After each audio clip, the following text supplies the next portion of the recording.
أعوذ بالله من الشيطان الرجيم بسم الله الرحمن الرحيم وإذا لقوا الذين آمنوا قالوا آمنا وإذا خلوا إلى شياطينهم قالوا إنا معكم إنما نحن مستهزئون الله يستهزئ بهم ويمدهم في طغيانهم يعمهون صدق اللہ العظیم۔ اور جب ملتے ہیں وہ منافق ایمان والوں سے تو کہتے ہیں ہم ایمان لائے،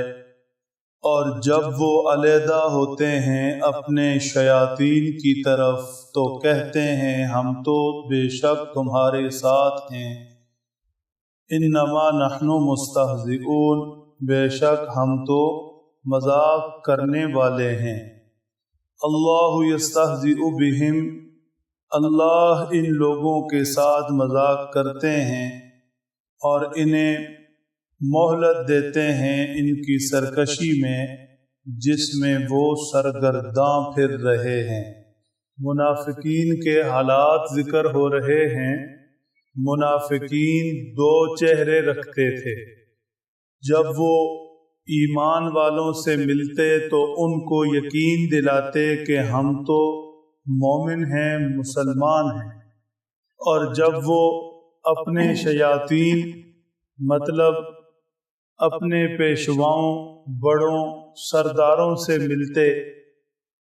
تو انہیں یقین دلاتے کہ ہم تو تمہارے ساتھ ہیں۔ شیطان ہے تو جنات میں سے، اور قرآن پاک میں زیادہ تر جہاں شیطان کا ذکر ہے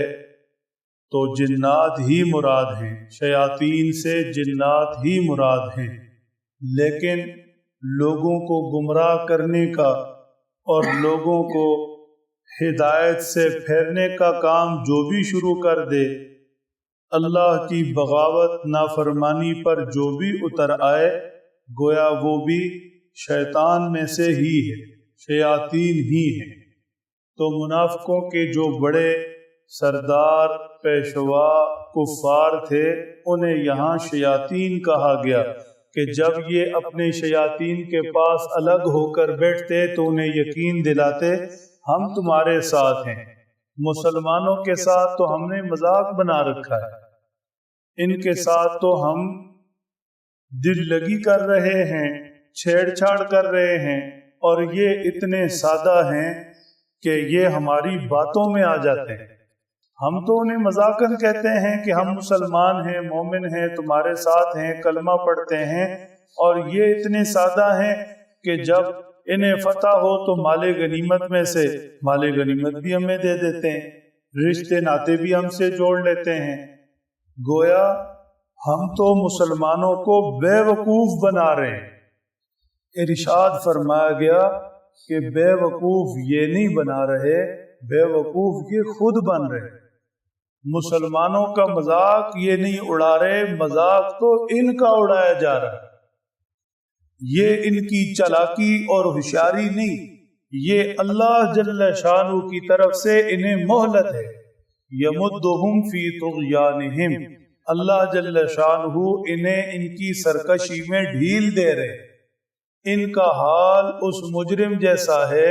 جو قانون کی نظر میں آ گیا، لیکن قانون نے اسے مہلت دے دی، ڈھیل دے دی، وہ ایک جرم کے بعد دوسرا جرم کر رہا ہے، دوسرے کے بعد تیسرا کر رہا ہے، تیسرے کے بعد چوتھا کر رہا ہے، تو جوں جوں اسے وقت دیا جا رہا ہے، مہلت دی جا رہی ہے، اس کے جرائم میں اضافہ ہو رہا ہے۔ تو جب یہ پکڑا جائے گا تو پہلے کی بنسبت یعنی شروع میں ہی پکڑا جاتا،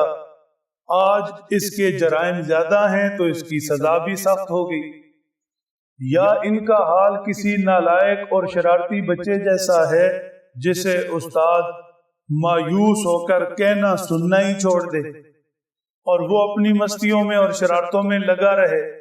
استاد تو جانتا ہے کہ اس کی یہ شرارتیں اور اس کی یہ مستیاں اسے کس انجام تک پہنچائیں گی، اور نتیجہ یہ ہوگا کہ بالآخر یہ فیل ہوگا۔ اب وہ نالائق اور شرارتی بچہ سمجھتا رہے کہ میں نے تو استاد کو پاگل بنایا ہوا ہے اور استاد کو تو میری حرکتوں کا پتہ ہی نہیں، یا ان کا حال اس نابینے شخص جیسا ہے کہ جو کنویں کی طرف جا رہا ہے، چل رہا ہے، سمجھانے والے اسے سمجھا رہے ہیں اور وہ ان کی بات ہنسی مذاق میں اڑاتا ہے کہ تمہیں کیا پتا، چلتے چلتے چلتے بالآخر اس نے کنویں میں گرنا ہی ہے۔ تو مذاق تو یہ بنا، معلوم یہ ہوا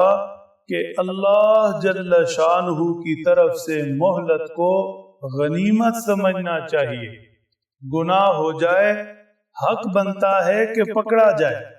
اللہ جل شانہ اسے فوراً اپنی گرفت میں لے لے، لیکن وہ ذات پاک رحمان و رحیم ہیں، مہلت دیتے ہیں کہ شاید واپس آ جائے۔ ایک ماں کا دل کتنا بڑا ہوتا ہے، وہ اپنے بچے کو غلطیاں کرتے ہوئے، شرارتیں کرتے ہوئے، بات نہ مانتے ہوئے بھی مہلت دیتی چلی جاتی ہے، سینے سے لگاتی چلی جاتی ہے کہ آج نہیں تو کل سدھر جائے گا۔ تو ماں کی اس مہلت کو غنیمت سمجھنا چاہیے اور سدھرنا چاہیے، یہ نہیں کہ ماں باپ کی مہلت کو وہ اپنی فنکاری سمجھ لے کہ مجھے تو کوئی کچھ کہہ ہی نہیں سکتا اور مجھے تو کوئی کچھ پکڑ ہی نہیں سکتا اور میری یہ چلاکیاں اور ہوشیاریاں ہی وہ میرے فائدے کے اندر ہیں۔ ایسا نہیں، مہلت بسا اوقات نقصان کا باعث بن جاتی ہے۔ مہلت کو غنیمت سمجھنا چاہیے، توبہ کرنی چاہیے۔ گناہ ہو جائے انسان ہے، کمزور ہے، نافرمانی ہو جائے انسان ہے، گناہگار ہے، واپس آ جانا چاہیے۔ صرف وقتی مہلت ہی نہیں، جتنی سانسیں قسمت کے اندر لکھی ہیں یہ ساری اللہ جل شانہ کی طرف سے مہلت ہے۔ مہلت کو ہوشیاری اور چلاکی نہیں سمجھنا چاہیے، جیسے ان منافقین کا حال تھا کہ یہ اپنی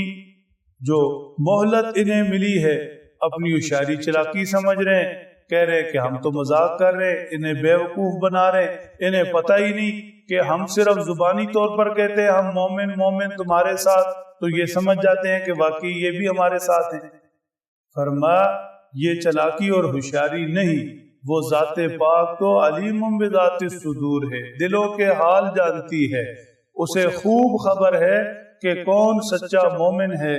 اور کون منافقت سے چل رہا ہے۔ بس مہلت ہے، فائدہ اٹھا لے تو کام آئے گی، ورنہ جرائم بڑھیں گے اور سزا بھی بڑھتی جائے گی۔ اللہ سمجھ دیں، عمل کی توفیق بخشے۔